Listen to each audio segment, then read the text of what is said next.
That was new music for film. Cause I was drugged the would know what it takes to run a business, but you don't. Rolling.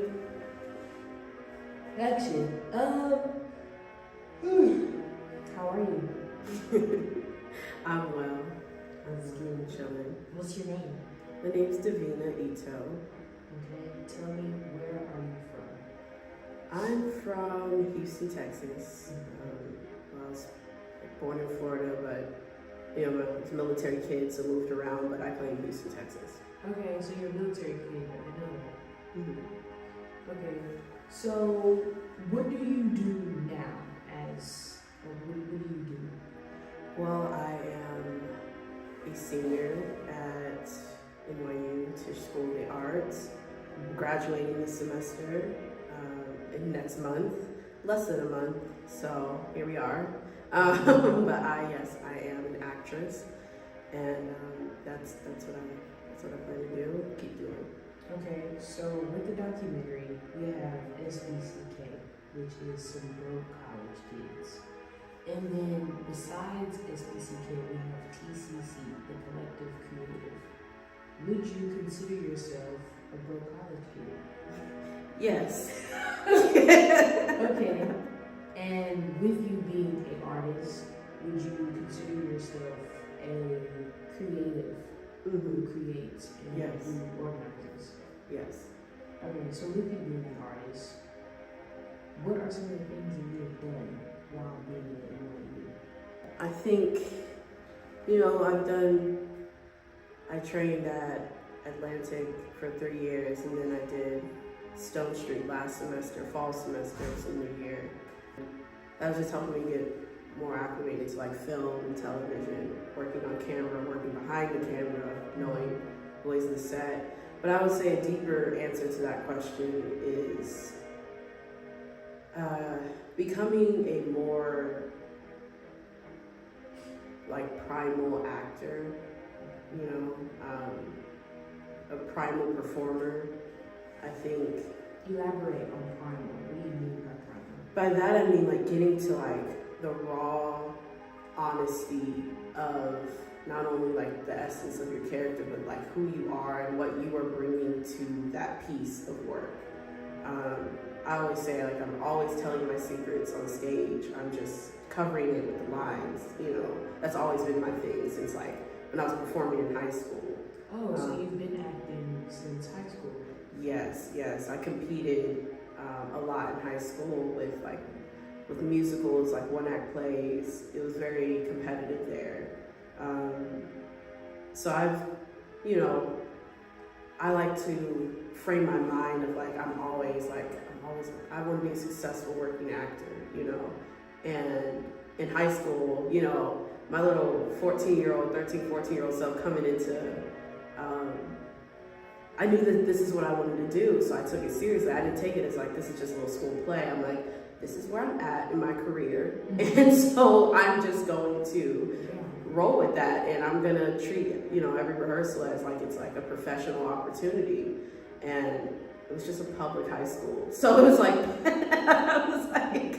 but that was like my mentality going into it. I'm like, just the rehearsal, I show up, and like that should be, it's more than just a rehearsal. It's like do it as if it's the performance, like setting that caliber for myself, and seeing how it's paid off and where I've grown.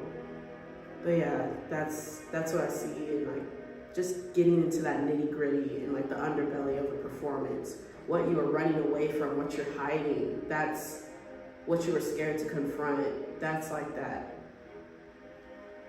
primal joy, that primal rage, that things that we kind of cover up. That's what I've learned to unravel in my 4 years at Tisch. Wow, that was very well thought out. Thank you. So you said about being primal in this part of your career. Have you always felt like that, even from the earlier stages of you being like 14, 15 doing UIL, or was this something that you had to come into? I felt like, yes, I have, when I first realized, like, I started taking acting seriously, like, when I was, like, in middle school. When I came to high school, like I said, I was competing. musicals, UIL, which is like one-act plays and stuff like that. I was going through a lot personally with family issues, and I was going, so many things were changing. We're all high schoolers, we were trying to figure it out, I felt like, that was always at the foundation of my performance, very primal. A lot has been grounded in my faith, so that has always influenced my performance, and I think that's kind of sets me apart from whether it's my peers or whoever else I'm acting with. That is the foundation, because I believe that philosophy. I didn't create it, I didn't make it up, but I do believe that we are spiritual beings having a human experience. So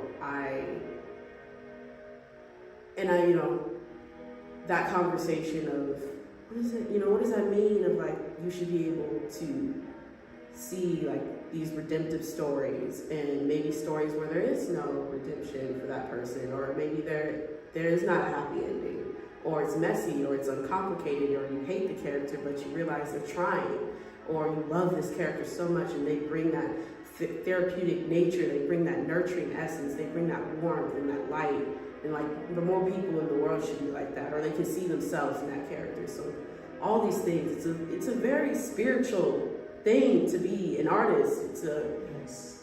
You have to ask those questions with yourself before you can have those conversations on stage. So with hearing you talk, vulnerability is ringing in my head. Are you someone that you had to come into being vulnerable, or do you think that is something that has always resonated with you? I have always been a very vulnerable person. Like, I just feel so deeply for people and the situations that they go through, even the people that may have caused me harm in my life, that may have, hurt me. I realize like there's something deeper that's going on with them. And like I think freshman year my teacher was, she was like one of the serious ones, like out of like the freshman teachers I had. And she was like always asking the questions, what's under that? And I was like, man, like she worded that so well, but I was already asking that question before I got to college. It was always why. Mm-hmm. Why does this person act this way? Why does this person retreat? Why does this person have a proclivity to go and do this action that doesn't suit their best interest? Or what makes me attracted to them? This light of a person. All these things I've always been so attuned to and aware of. It was overwhelming at first. It really was, because I'm like, all this stuff that I'm feeling about myself, about the world, about my environment, and our relationship to all these things, that made me to be someone that can just, it's a humbling experience. That vulnerability is humbling. Mm-hmm. So with you being an artist and going through these trials and tribulations, I'm pretty sure you may be bullying people, the haters, or just, like you said, being in a predominantly Black school, going to these white schools, and you being a melanated woman and also an artist. What is it like from high school all the way to college? Like, what is that experience? It was a culture shock. It was a complete culture shock, in the best and in the worst way. When I was with my old troupe, which was predominantly Black and brown kids, there, we were all young, but I could say that. But at the same time, there was a lot of like jealousy. There was a lot of cliques that weren't being broken up. There was a lot of just animosity. There was a lot of unfair treatment from people you're supposed to trust, from authority figures that were supposed to lead and guide you. But that wasn't happening. And then when I got, so I was like, also competing for like straight 4 years. It's like shark mentality, But when I got up here and I got into Atlantic, and I realized, like the way to win here is by being a teammate and being an ensemble member. This is an ensemble work. And it's like when one person is slacking off, you go to them and you help them out, not just inside the classroom, but what's happening outside the room. You know, that's your teammate. That's who you're with for a semester, like, or for a show, and it was like that. Setting that foundation of training was so helpful to like how I go into a space with an open heart. You know, even if I've been hurt before, but going into an open heart and open mind, because these are new people, you know, and you want to assume the best about them. So yeah, it was very comforting to be part of that, where I needed it so bad. And that those people that helped me out freshman year I'm still in contact with them today. Still my besties. Like, it was amazing to see the gentle correction from teachers that wouldn't sugarcoat anything, but also would like, hey, I'm telling you this is like not it, or this isn't the most effective way towards the performance, but I'm also going to steer you in this way, versus just really harsh correcting, which is what I was used to, with no positive outlet, you know? So I kind of had to figure it out on my own, what worked and what didn't. Yeah, the hard side of it was the culture shock of seeing people that didn't have to struggle in terms of financial means, of like wanting to go out and I can't, or maybe I just order a drink, or maybe it's like, it's in the little things, it's in the little conversations of like, where are you going for winter break? Where are you going for spring break? Or it's like, summers have always been hell for me, you know, summers were depressing, you know, I used to long for the first day of school, you know. It's like, I mean, once you get past the first week of like, okay, now that everybody's got done sharing their new clothes, I don't have to worry about that. So really the second week of school was the best week and what I longed for during summer. So, but it's like the little things of like, yeah, like this is like my upbringing, like not saying, not knowing things of like what I should know if I was like a rich kid, you know. Just feeling like I know I'm like the brokest one in the room right now. Like freshman year, I'm like, I know. It's just like,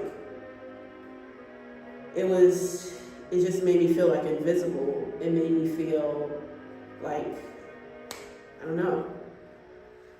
It's emotional. Yeah. But yeah, I also am blessed that like, I wasn't afraid of asking for help.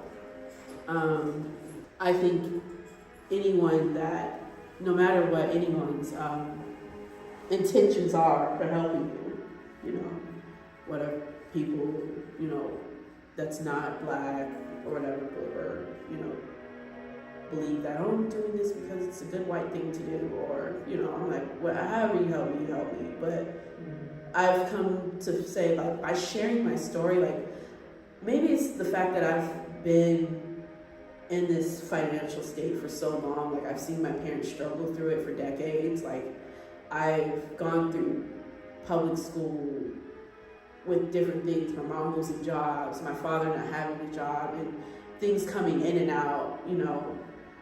I've gotten used to like, listen, if you want to be my friend, I'm just gonna have to let you know that this is me, this is where I'm at right now, and you can like make that decision. And if you know, if this is too much, you know, or something like that.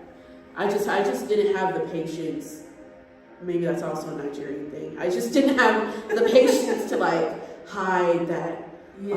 Oh, like, I can't afford this. I'm like, look, no, I'm not going here. Like, no, I'm not calling this Uber. Like, and it's like, okay. And they, for some reason, these people still wanted to be my friend. And these people still wanted to know me. And these people still care what I had to say when I'm like acting in the room with them. And just reaching out to help to my faculty, letting them know like I need, you know, just, it's a humbling thing all around, you know, the good stuff that is happening, and, you know, the grit you have because you've gone through this hardship, you know, it humbles you. Like, I'm up here, I'm up in New York, but my family is back home, and I know that they're still going through it. And it's like, that's why I talked to my brother who is studying, you know, the pre-med track at UT. He's like, yeah, it's different. The mentality's different up here. I'm like, yeah, I show up to class. Yeah, I do my work because I know as much as I've had to learn to balance the work in the play and not feel guilty about the play. That was the hardest thing for me when I first got up here. But yeah, the mentality is much different. Like, I have a lot more to lose.